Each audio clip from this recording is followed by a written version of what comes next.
Yeah, I don't know. Let me see. Oh, hi, survivors. Hi, family and friends. This is Roy from Bootsy, Sweetheart's Guide to Life and Other Disappointing Experiences, with a quick video on a haul that I had made years ago and just located it. Who here, raise your hand, who here is old enough to remember 1969?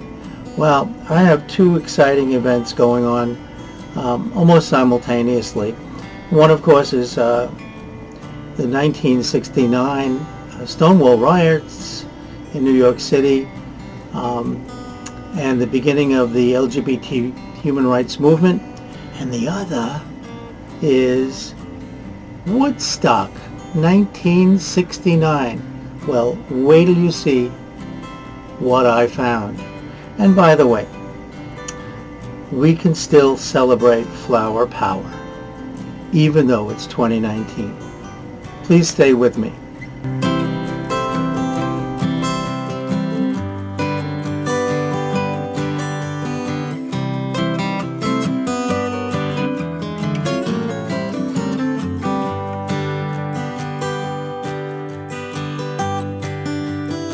So the 60s were an unusual period in American history.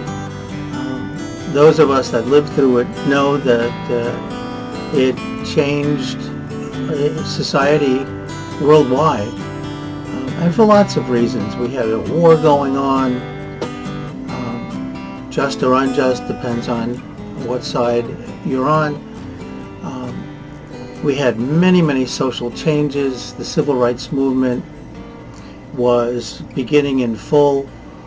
It was a turbulent time, but it was a wonderful time. And I found something that I had bought at a flea market, or maybe I just inherited it from someone. I'm trying to think of where I picked up this treasure, but let me show it to you. Let's see if I can work this camera. Perfect. This is a soft-covered photo commemorative book, journal book on 3 days of peace and music in 1969. This book is a treasure. I don't know what I'm going to do with it, but I thought it important to show it to my friends on YouTube. You're so generous showing the hauls you pick up and some of the beautiful treasures you pick up. This book is originally $25. Can you imagine $25? There are 142 pages. There's a little bit of water damage on on the bottoms, which actually I just noticed. I hadn't seen it before. I guess it's the lighting because of the film. It is chock full of personal memoirs, as well as beautiful photos. Richie Havens. Woodstock was not about sex, drugs, and rock and roll. It was about spirituality, about love, about sharing, about helping each other, living in peace, and living in harmony. I'm not going to say anything about that right now, because I am really very upset with the way the world is developing right now. Anyway, I did it anyway. Here is the poster that we saw all over the place in the 60s. I was in my last year. I had just finished my last year, well, what should have been my last year, but then I changed majors and I had to put a little extra time in at City College of New York, which is uptown Manhattan in Harlem. So we were really at the epicenter of all of the changes and the protests and what was going on politically, socially. I giggle when I look at some of these pictures. You'll see the newspaper articles. Here are some of the memoirs. Shows you setting up, and of course the ubiquitous Beetle. I have a story about that. We must have fit 12 people in a Beetle once. The driver, our friend, had us every 5 minutes or so count down, and we were all given a number, and he would count down. Let's say there were 10 of us in this little Beetle. It could have been. We would start number 10. He yells us 10, 9, 8, until everybody was accounted for and everybody was breathing. You can even see people hid in the trunk, which, by the way, if you don't know what a VW Beetle is, the trunk is in the front. The pictures are just so telling of the time. I came from a very, very conservative, straight-laced family. I have a picture here which I'll show you. I can't find it. I'll put it up in a minute, of approximately what I might have looked like in 1969, certainly 1967, 68. At this time, I was driving a 1953 Plymouth Cranbrook that my uncle had given me. I don't know how many tens of thousands of people were at Woodstock. I did not go. That's where I was going with this conservative thing. I think my parents would have disowned me had I even thought about it. And I was kind of, and still am, a creature who loves his comforts. I often say, well, you may go camping, but to me, Holiday Inn Express is camping. But you can see in Woodstock, camping was really rugged. They, as you know, did not expect the numbers of people to come that they did. They really ruined the farmland. Now, a good mud fight, I don't know. I think in those days I might have done it. I don't know. Now I probably couldn't stand up after I got so slippery. But really it was about peace, about love, and there was, of course, certainly a lot of marijuana, and in those days there wasn't so much of the hard drugs that the kids have to worry about nowadays, and especially us parents. Pot, weed, whatever you want to call it, was I think the drug of choice for everybody. It's funny, we were at a festival recently, and I have no real good strong sense of smell since a sinus infection years ago, but someone said to me, boy, the air is just filled with marijuana smoke. Oh, look, the tummy ticklers, whatever you want to call that, were very popular in those days. You can get a feel for the diversity. Actually, not in this picture. Certainly different lifestyles. And the flower people were so accepting.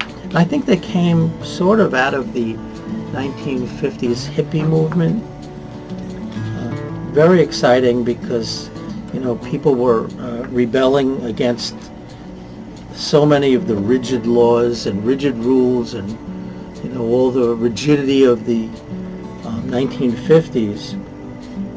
We were an Eisenhower family as far as politics went. My father, God bless him, my father was in the Army. He spent 4 years trying to comprehend 4 years in a war zone, and he never came home for 4 years. Fortunately, not long into his service, he got assigned to the motor pool that serviced General Eisenhower's vehicles. My dad was an automobile mechanic. That's why I don't mind having my fingernails with a little grease under them. And he spent a lot of time, actually 2 years in. All right, so this could have been my family, minus the hat. Nobody wore hats like that in my family. But the rest of it is kind of accurate. And he spent 2 years in Northern Africa servicing the vehicles for the general and his entourage. Although he did see some terrible things.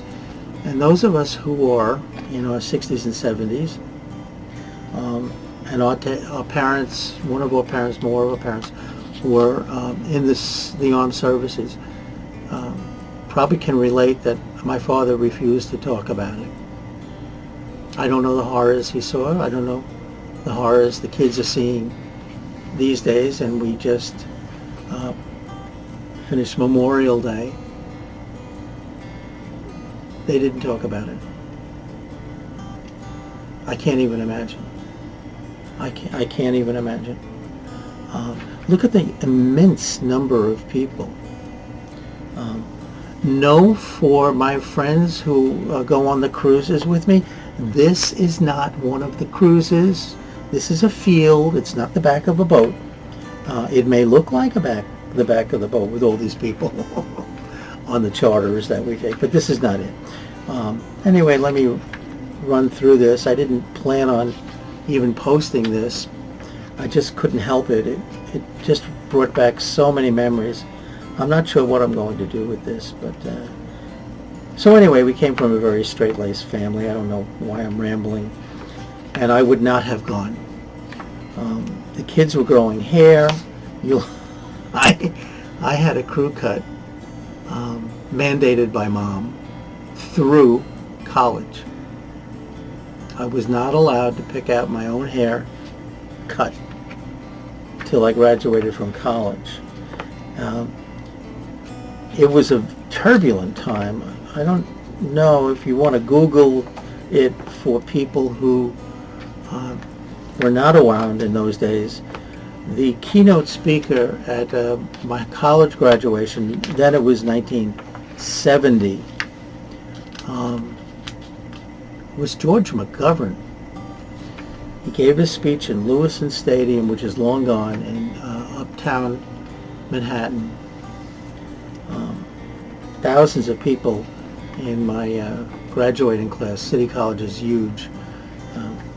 Even my elementary school, we had 1,031 seniors graduate in my elementary school. So you can imagine how big City College is. Bathing facilities, hygiene. It must have been a really raw couple of days. For those of us who think Holiday Inn is camping, I don't know how we would have done this. And bugs, can you imagine? There must have been bugs. But you know, a lot of the big name rock and roll stars of the 60s and 70s were there. Melanie was there. Janis Joplin was there. Jimi Hendrix. I mean, you could just go on here. Joe Cocker. Trying to think of all the names of the people here. Crosby, Stills, Nash and Young. It'd be helpful if I read the bottom of the page instead of the Grateful Dead. Wow. Oh, here she is, Melanie. Melanie is one of my favorite. This has a little more water damage on the bottom than I had noticed in the other light. This is the kind of picture I might just, God forbid, cut out of this book, but I would like a poster of Melanie. She was one of my favorites. Here's Richie Havens, Joe Cocker. Oh, wow. Here's Janis. Sly Stone and the Family Stone. Oh, God. Johnny Winter. I think Peter, Paul, and Mary were there. I'm not sure. Well, that's good. Roger Daltrey. Anybody know who Roger Daltrey is from? Pete Townsend, Sly and the Family Stone. Oh, Joan Baez. Now there's a name that conjures up controversy. I know the people who love her, and I know of people who dislike her. Very political. A lot of the songs of those days, and the folk songs, even some of the rock songs, were very political, anti-establishment.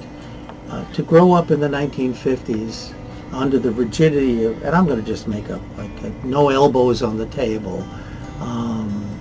There are just so many rules.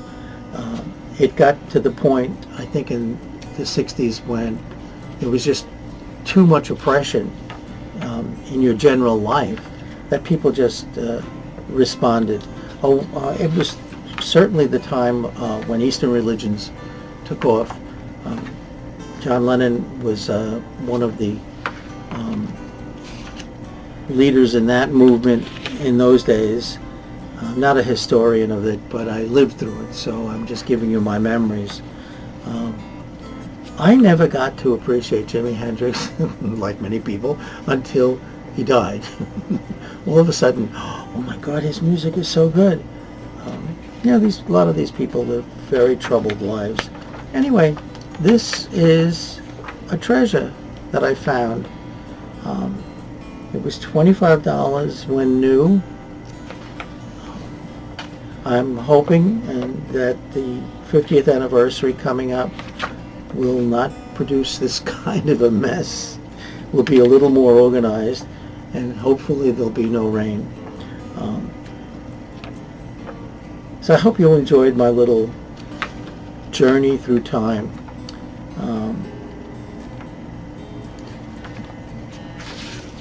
Looking at 50 years after Woodstock. This is kind of a picture that you think of as everybody being happy with everybody, accepting everyone. It was a very, very important time. I believe in political movements and social movements. The pendulum has to swing very far this way, and it'll average out somewhere close to the middle, and then it'll swing very far this way, and it'll pull the middle back to near what it was before, but with some changes. That's my philosophy. And I think Woodstock was one of those pendulum moments where the pendulum swung very far to one side, and when it came back, I think we have a lot of wonderful 70-year-olds and 60-year-olds who lived through that time. I think I'm one of them. Wonderful. 70s. I'm going to be 72 in a couple of weeks. Wow. Don't send gifts. Don't send money. Just if you see me, give me a hug. Even a virtual hug I'll take. Thank you for watching this video. And power and peace to the people. Bye for now.